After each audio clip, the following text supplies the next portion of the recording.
Hello and welcome to Odds on Serie A Match Day 2. We had so many draws in Match Day 1 and we had a good debut for the new Juventus, Dani, and for Atalanta, the old one Atalanta, but also a great win in Lecce. Nice to see you back, Dani Fisichella. Ciao Edo, nice to see you. Nice to see you. We are back. It was a good first match day. A few surprises.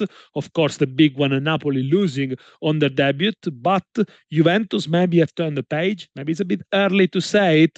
They won 4 of the last 5 debuts 3-0. So, let's be careful. Last season as well, they won 3-0 at Udinese. Let's see what they do in the second match day. But of course, Atalanta, the big news, 4 goals against Lecce and Inter, starting with a draw. Never easy to start away at Genoa. Let's see what happens in match day 2.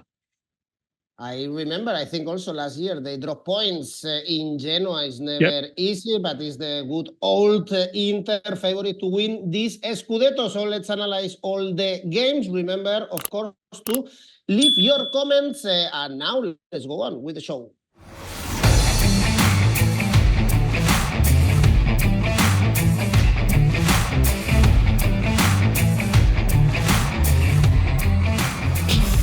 First game, Dani, on Saturday, Parma, Milan, Serie A football comes back to the Ennio Tardini. When I see this clash, I have to think about Carlo Ancelotti. This is the Carlo Ancelotti's derby. Parma, Milan suffered a lot in the first game. They were this close to lose 2-0 down against Torino. Morata scored a goal, another disallowed game because he was in offside like 5 meters in offside. Classic Morata for Parma. I guess that it was a positive draw against Fiorentina. Yes, very positive. They dominated for large spells against Fiorentina. Man and Bernabé stood out. This is the youngest side that won Serie B last season. So credit to 𝐿 for putting a very, very pugnacious team together. And probably they have the feeling they could have won the first game. But now another home game for Parma against Milan, who were a bit shocked by Torino. Initially, probably the Fonseca formation didn't quite work out. I don't understand why he left Theo Hernandez out and played Saelemaekers as a left back. But then in the second half, when they were 2-0 behind, he put Theo, Reinders, and Morata, who didn't start the game, and managed to equalize once again with a goal from the bench from Okafor. Now Morata is injured. Jovic is set to start again. But the big news for Milan is that Fofana, one of the signings of the summer, the midfielder with defensive task, finally will start, and probably it should give Milan a little bit more strength at the back. Let's see if also Pavlovic is given the first start in Serie A. Milan drew the first game, but in the last 12 seasons, they always won one of the first 2 games. So the odds should be favorable for Milan. Milan who won the last 2 trips at Parma. But it's all about the defensive issues for Milan. Last season, 15 out of 19 Milan away games, so 79%, produced more than 3 goals. Milan failed to score in just 1 away game last season. But I think they're going to be put under pressure here. I like the both teams to score for this one. 175, probably another high-scoring game. Parma is not the kind of side that is going to just play defensive and just wait for Milan to attack. I think they go for it and they're going to sense an opportunity. Both teams to score, 175.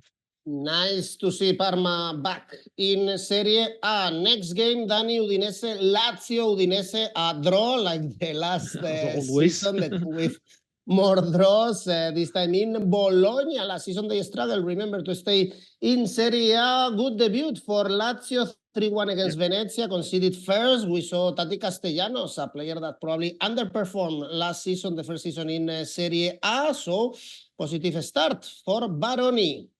Big season for Lazio without Immobile after ages, the top goal scorer, without Luis Alberto. A lot of changes as well, but they show they are ready, they are mentally strong.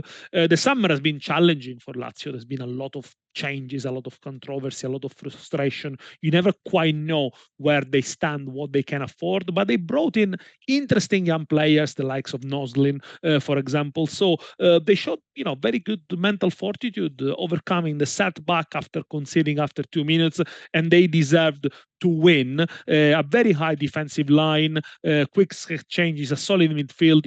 Baroni has done a good job in the first game. Let's see what they do in the second one. Udinese, by the way, unbeaten in 6 games, which is the best ever streak since October 2022, but conceded an awful lot of chances against Bologna. Expected goals for Bologna, 3.31. That was the highest value in Europe top 5 leagues. Bologna only scored 1, and actually Udinese missed a penalty. In the end, they were saved by a set piece goal. Now, Udinese losing key players summer after summer. They sold 𝐜𝐵𝐧𝐧𝐞𝐜𝐭𝐴 to Atalanta. 𝐿 Sanchez is already injured, so he's not going to play his return to Udine after so many years. And for Lazio, normally is a favorable fixtures. They haven't lost away to Udinese since 2013, so it's almost 11 years they haven't lost. And to highlight in Lazio the role of Mattia Zaccagni, who scored the beautiful goal at the Euros to save Italy against Croatia. 35 goals involvement since 2021, is the best Italian midfielder in terms of goals involvement in Serie A. Let's see, he's going to have another good game here. I like the Asian handicap -25 for Lazio, 205, considering they are by far the strongest side. You can get them at 205, which means if he draws, you only lose half a stake, and I think is a risk worth taking. I think we cannot call the Niño Maravilla, Danny, to Alexis Sanchez. Not anymore. Not anymore.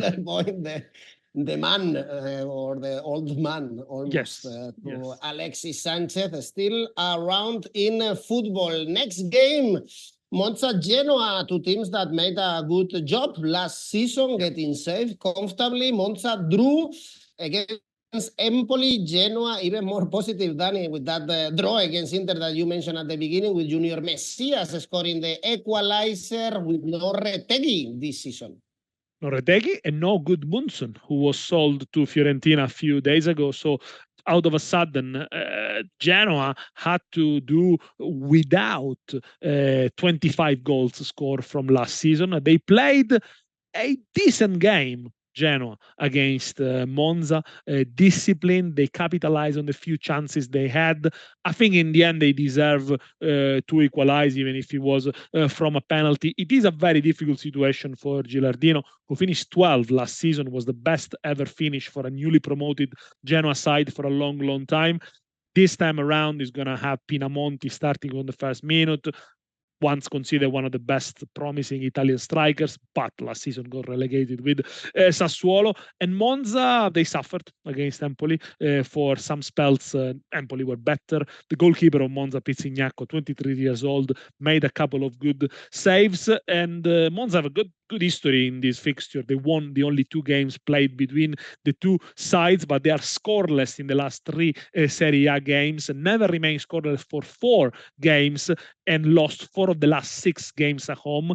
A big debut, a big home debut for Alessandro Nesta, first time in charge of a Serie A side. I can't see a lot of goals scored here. There are not many goal scorers in both sides yet.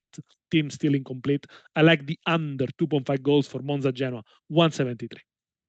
And the last game on Saturday is the champion Inter against Lecce, the lowest odds in this show. Inter 1.2 only to win. Lecce lost at home, remember, 4-0 against Atalanta. Inter stopped by Genoa. I guess that is the good old Inter. Not many changes from the one we saw last season.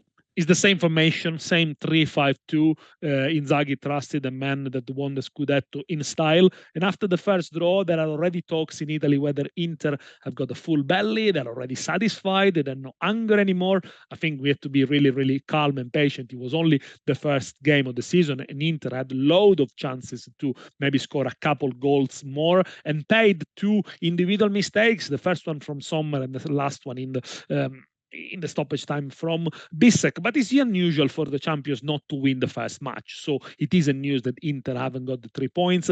The champions have won the previous 12 12 out of 13 of the previous debuts.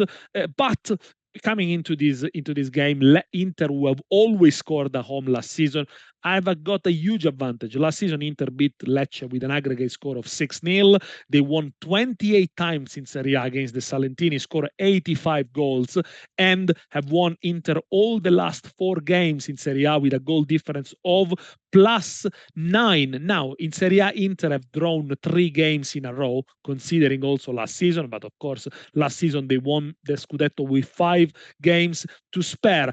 The issue that were highlighted in that draw against Genoa is the fact that Inter sometimes struggle to break down a very compact defense, and this is probably a long-standing issue they got. They don't have yet somebody able to beat opponents on one-on-one, so when the game gets tight, Inter does struggle, but I think at home, the game is going to be stretched. Lecce is not going to take a lot of risks, but a team that has been beaten 4-0 by Atalanta looks so open, so wide. I think it's unlikely they're gonna pose a challenge to Inter. There is a very good odds here for a team that last season kept 21 clean sheets. Inter to win 2-0, 185. I don't necessarily trust the Asian handicap -175 for Inter. Inter might just win this 2-0 or 1-0, but Inter to win 2-0, 185, I think that's a really good one, and that's the one I'm going to go for.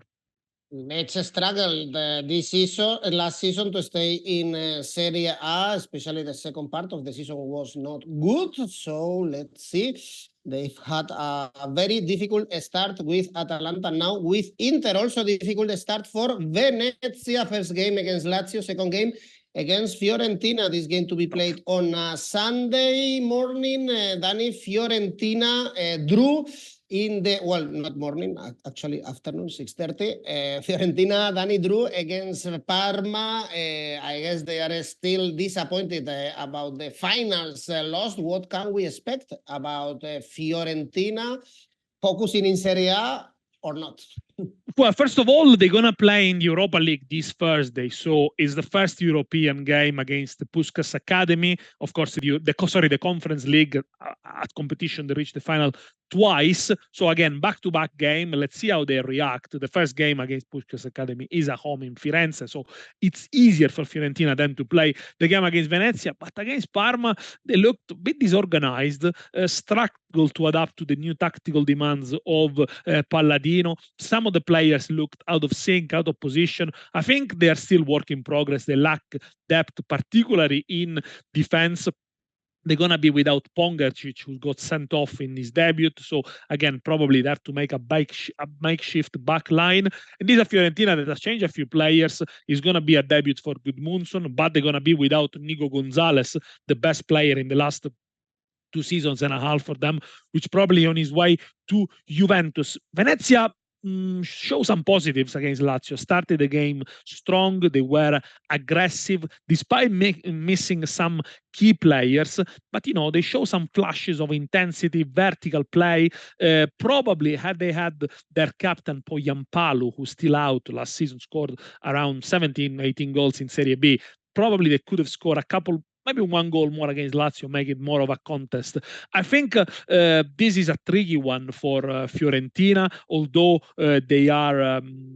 they have got a good record at home against Venezia. No draws in the last 16 matches between these two sides. The last draw came in 1947.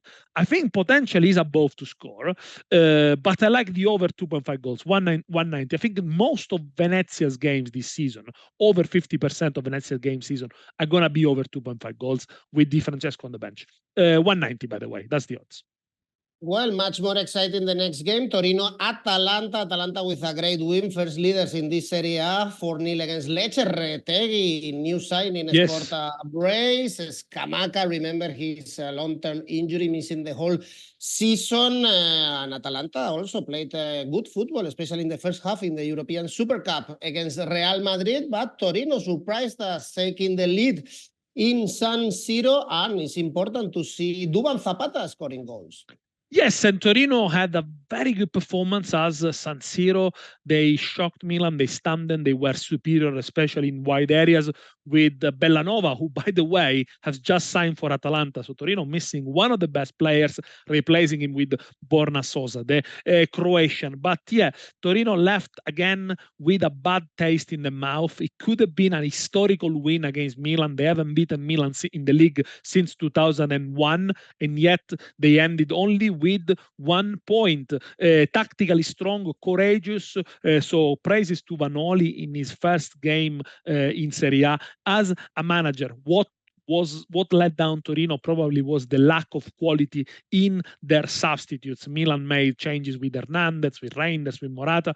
Torino couldn't bring the same quality, and I think that shows the issue that teams are still incomplete at the beginning of the season, with the transfer market still going. But Torino at home are strong. They are unbeaten in 13 out of the last 14 Serie A home matches, losing only to Lazio last season in this streak. They kept 10 clean sheets in the last 14 Serie A home matches. Atalanta, on the other hand, have got a good record against Torino. They are unbeaten in 8 of the last 9 away trips to Torino, and they were fantastic against Lecce. They tear them apart, despite missing players like 𝐿𝐭𝐴, who's probably close to join another club. Someone says Juventus, someone says another club abroad. They also missed Lookman, who's probably has some offers and interest of PSG from abroad, now with Samardzic on their rank. But to give you a sense of how strong Atalanta have become,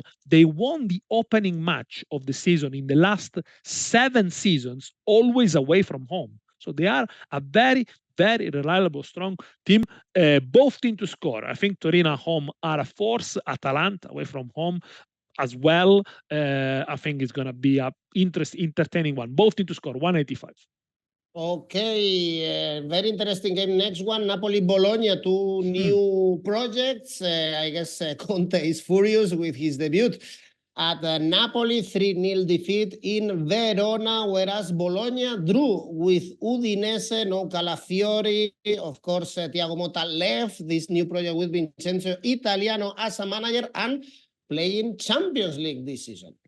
Wow, what a big task in hand for Italiano. Never managed a Champions League side, although he's got plenty of European experience with Fiorentina, and he needs to find the right connection with the team, with the environment. This is a team that has changed a lot, that for this debut we're missing a couple of key players, the likes of 𝐿𝐭𝐴, as well as Ferguson, long-standing injury, so he's going to be back in a couple of months. Of course, you mentioned no 𝐜𝐭𝐴𝐧𝐧𝐞𝐜, no Calafiori, so a big overall for Bologna, who kept the same attacking style. They dominated against Udinese, as I mentioned before, creating 3.31 expected goals, had plenty of chances, lacked a little bit of cutting edge, but they're going to go into this game confident because, first of all, they won in Napoli last season 2-0 towards the end of the season. They are unbeaten against Napoli in the last 3 games. Napoli are winless in the last 8 Serie A games, and the defeat at Verona, which, by the way, was the first time Antonio Conte lost the opening match in the last 7 seasons, exposed all their limits, tactical and mental. There are really concerns about Napoli, whether they can compete at top level. Let me clarify it. I think it's not all Conte's faults. 14 out of 15 players that played at Verona were the same players that played for Napoli last season and ended 10th. But Napoli in the last years established themselves as a force in Serie A. So this drop, although it's very difficult to repeat yourself after winning the Scudetto, is difficult to explain. On the other hand, Conte has demanded more signings. Napoli are stuck with the 𝐜𝐵𝐼𝐻-Lukaku situation. At the moment, they look very, very light up front, with Simeone, who's on his way out, Raspadori, who frankly is not a striker that scores. He's a useful striker, but doesn't score.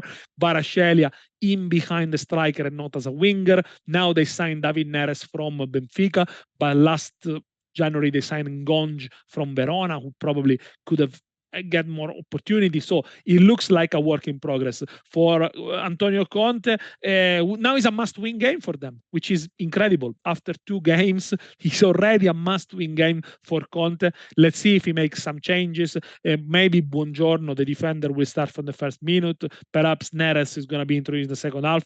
But yeah, if Bologna takes the lead, it's going to get desperate. He's gonna get nervous. He's gonna get almost a drama, which is incredible to believe. In end of August, I love the Asian handicap plus 0.75 for Bologna, 178. Last season, Napoli were the team that underperformed the most in Europe in the Asian handicap at home. So they never covered the Asian handicap apart from in 5 occasions. So I think you need to go with Bologna, which means if they lose by 1 goal margin, you only lose half a stake. And I think you got the draw on your side, the win for Bologna on your side. 0.75 on the Asian handicap for Bologna, 178. The odds for Napoli are terrible. They are super favorites. Remember that last season they were so poor at the Maradona and already nervous in this start of the league. Always a difficult spot or city, Naples. Next game, Danny. Roma-Empoli couldn't beat Roma-Cagliari in their debut. I'm eager to see De Rossi's first full season in charge of Roma. We saw Dovbyk up front. Of course, he couldn't score, and now they are super favorites to beat Empoli, a team that started with a goalless draw against Monza last season. We know that they struggle a lot to score goals. They struggle a lot. No goals in 53% of Empoli away games last season. So they were the team that underperformed the most away from home in terms of goal scoring opportunities. And the odds for Roma to win with an handicap are amazing. Roma has an handicap -1, which pays 189. Last season, they won 7-0 these fixtures, and Empoli have never won in Rome against Roma. 14 defeats, 2 draws. But it's going to be the first game of Roma, probably, potentially, without Paulo Dybala, who's on his way to Saudi Arabia for only 3 million, which I think is ridiculous. Roma are selling, and now we can talk about it. They're selling the best player to Saudi Arabia to give space to the new signings, the likes of Sule, the likes of Enzo Lefebvre, etc. But they're getting rid of their top players, a player that scored 34 goals in the last 2 seasons, mainly for financial issues, because Dybala's contract is very hefty. He probably, if he played 15 games this season, he would have been automatically renewed. So it's not an easy situation really for Roma to be in. Let's see if this is a calculated risk, a gamble. When Dybala came on in the second half against Cagliari, he was the best player on the pitch, provided the assist for Dovbyk, who hit the post, and Roma, out of a sudden, who were playing very horizontally, changed and had a bit of a cutting edge. Look, Empoli last season were saved against Roma thanks to a last-minute win in the last game of the season. Roma look a little bit incomplete. They still need a couple of signings. I think Empoli are going to struggle here to score. I love the Asian handicap -1 for Roma, 189. I think Roma going to win. If they're going to win, probably going to win by 2 goals margin. I think this is the biggest price in for Serie A in the match day 1, which you should take.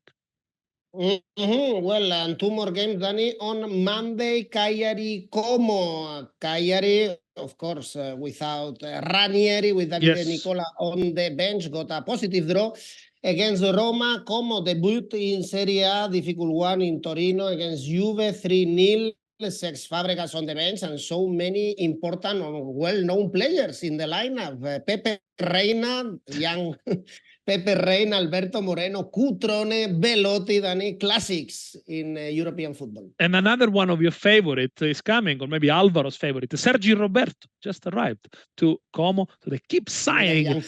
Not a youngster at all. They keep signing these big players. Look, on paper, Como, although Varane is injured, surprise, surprise, is a good side.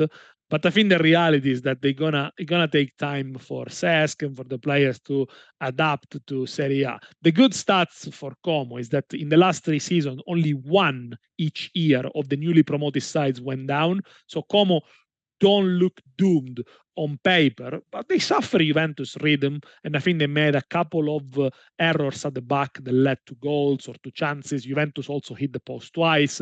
Vlahovic had a goal disallowed. They deserve to lose. It's a very tough start of the campaign for Como because they play 3 away games because issues with the stadium. So the next one is at Udine before the break. So all of a sudden, Como got 2 relegation 6-pointers with Cagliari and Udinese, because I'm expecting Como to compete with those sort of sides. And Cagliari, they replaced Ranieri with the best man on the market, Nicola, the specialist in salvations. He saved Crotone, saved Salernitana, saved Empoli, and you can tell that he has already instilled his philosophy into this team. A very pugnacious display against Roma, still managed to create chances despite suffering, of course, the Roma possession. Cagliari only failed to score in 3 home games last season, and I think they're going to find the back of the net. From Como, I'm expecting a reaction. Again, as I said, they got big players, they got important names. It's unlikely they're going to remain scoreless again. Both teams to score here, 180. And the last game is a very interesting one. Verona, Juventus, both teams won the first game 3-0. Very surprising for Verona, a team that struggled a lot last season, selling all the good players with a beautiful start against Napoli. And Juve, Dani, new era with Thiago Motta on the bench, a lot of youngsters. I guess they are busy in the transfer market with Chiesa's rumors. What do you expect about La Vecchia Signora? Let's see if the transformation, if the revolution takes another step in the right direction, because I mentioned at the beginning of the show, Juventus have got a habit of winning largely in the debut. They won 4 of the last 5 Serie A debuts by 3-0, and you know how it ended last season. Now, of course, what we saw against Como is very encouraging for Juventus fans. High pressing, a very fluid formation, speed and quick transition. It was a different style from Allegri, conservative style, but it was against a newly promoted side. But Thiago Motta has already shown some courage, because to leave Danilo, the captain, and Douglas Luiz, the best signing of the summer, out from the first game, it's of course a statement. And Thiago Motta gave space to the 20-year-old Bangula, Belgian, goal and assist. And despite all of that, and all the numerous chances they created, Juventus still look a bit short. Now they are without the injured Thuram, 𝐜𝐿, Chiesa has been frozen out, Milik is out. They are still looking to bolster the squad. They recently signed Kalulu, defender from Milan, but they're still looking for an attacking player or 2 attacking players or 𝐿. So I think patience will be needed with Juventus. I don't expect them to win all the games as they did or against teams that they're supposed to beat. They might struggle here. You have to remember, Juventus have kept a clean sheet in just 1 of the last 8 away matches. Verona has scored at home in 16 of the last 17, and they were fantastic in the first game against Napoli. Very disciplined. Paolo Zanetti showed good tactical acumen. The experience at Venezia and Empoli, where he didn't complete the season, clearly changed him and gave him more experience, more know-how. He managed to nullify Napoli's attacks for large spells. A formation 3-4-2-1 that became a back 5 when out of possession. Of course, Napoli had a couple of chances in the first half, but you're always going to expect that. But then credit to Verona for being really good on the counter-attack. Livramento and Mosquera, 2 debutants in Serie A, scoring the goals, but also to highlight the performances of Duda and 𝐿𝐴𝐵𝐿. Verona has a physical side, a strong side. They're going to pose a challenge to Juventus. I think this is going to be tight. Under 2.5 goals, 183. Well, Danny, I see the sun is shining on yes, your the face. sun is. So I'm in a very sunny place. I keep switching the camera because believe me, it's time to go to it's the beach, extremely Danny, sunny. and enjoy summer. Now I'm in the dark. So yeah, and now I'm So completely tell dark. But me quickly then very... your safe bet. For here we this go. match. That's better. That's better. My safe bet: Monza Genoa under 2.5 goals, 173. And ACCA? 3 selections. Inter, Asian handicap, -1.5. Roma, Asian handicap, -1. And Cagliari, Como, Monday, both teams to score the total odds of 581. Okay, Danny, time to enjoy summer. Yeah, Thank you, possibly. and see you very soon. Bye bye. Ciao. Ciao, ciao.